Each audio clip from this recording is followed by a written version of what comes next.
ہم جب رسول خدا کو اور اللہ تعالیٰ کو اپنا دوست بنا لیں گے تو پھر انشاءاللہ تعالیٰ وہی معاملہ ہوگا جو حضرت بہلول دانا والا کو چلے آئے. کون سا معاملہ؟ بہلول دانا رحمۃ اللہ تعالیٰ علیہ یہ ایسے ایک اللہ کے ولی ہیں کہ جنہوں نے اپنے نفس کو مٹا دیا تھا.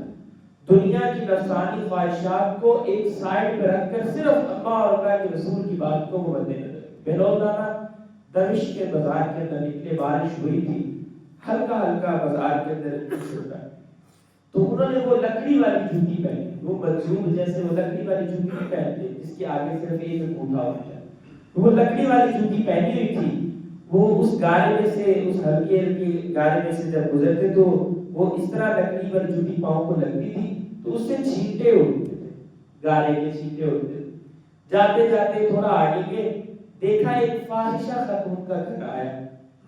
فاحشہ خاتون اب اپنے دلدار کے ساتھ، دلدادہ کے ساتھ بیٹھی ہوئی ہے اور اس کی گود کے اندر اس نے سر رکھا ہوا. حضرت جب اس کے پاس سے گزرے تو مٹی کے چھینٹے اڑے. وہ الٹے کے بعد وہ جا کے سیدھا اس فاحشہ خاتون کے چہرے پہ گر. فاحشہ خاتون کے چہرے پر گرنے تھے تو اس کا جو بیٹھا ہوا اس کے پاس کہنے کے اگر پنجابی میں یار کہنے اس کو غصہ آیا، لے یہاں پر مٹی کے چھینٹے گراؤ. اس نے آ کر حضرت بہلول دانا کے چہرے کے اوپر زور سے تھپڑ ماری. جب تھپڑ مارا تو حضرت یوں کر کے اوپر دیکھا اور آگے چل پڑے. تھوڑا سا آگے گئے، اب وہ فاحشہ خاتون اٹھی اور سیڑھیاں چڑھ کے اندر منہ ہونے کے لیے جانے لگی تو سیڑھیوں پر پانی تھا، نیچے گری، سر نیچے لگا اور وہیں پر اس کی جان. تو اب وہ جو ہے لوگ وہ یہ کہنے لگے یہ جو یہاں سے مجذوب گزرا تھا اس کی بددعا لگی، اس نے کچھ کیا، اوپر منہ کر کے ایسے کہہ رہا تھا، اس نے کچھ کیا لہذا اس کو پکڑو. وہ حضرت بہلول دانا کے پیچھے پیچھے نکلے، اندر دوسرے چوک کے اندر پہنچ گئے تھے. وہاں پر ان کو پکڑ لیا، پکڑ کے لوگوں نے گھیرا کر لیا. گھیرا کرنے کے بعد ان کو کہہ رہے ہیں تم نے ایسے کیا، تم نے فلاں، تم نے یہ. حضرت ان کی خاموشی سے سنتے رہے. پھر تھوڑی دیر بعد انہوں نے کہا کہ چلو اب میری بھی سن لو.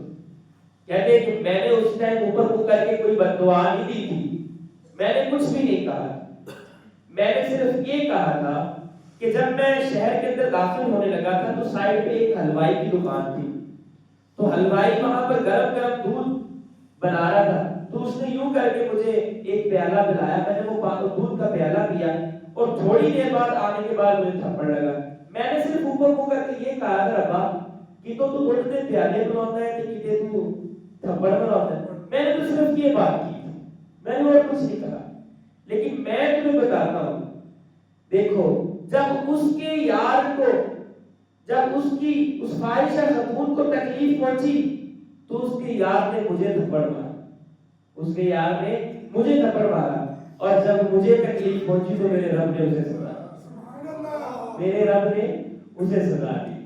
تو انہوں نے اللہ کو اپنا دوست بنا لیا تھا. انہوں نے اللہ تعالیٰ کو اپنی ساری مرضیوں کے مطابق کرنی تھی. اب یہ دوسرا راؤنڈ شروع ہوا ہے، اس کے اندر اپنی مرضی اللہ کے مطابق کرنے کی کوشش کریں. پورا سال پھر آپ بیٹھ کے دیکھیے گا اس کے کتنے ثمرات ہیں اور کیا کچھ نہیں ملتا. آپ کہتے ہیں کہ وہ دعائیں قبول نہیں ہوتی، رمضان میں بھی دعائیں قبول نہیں ہوتی. پھر ہمیں یہی چاہیے ایک مرتبہ اپنے نفس کا تزکیہ کریں، اس کو صاف کر کے دیکھیں، انشاءاللہ دعائیں کیا سب کچھ قبول ہوگا. آپ صرف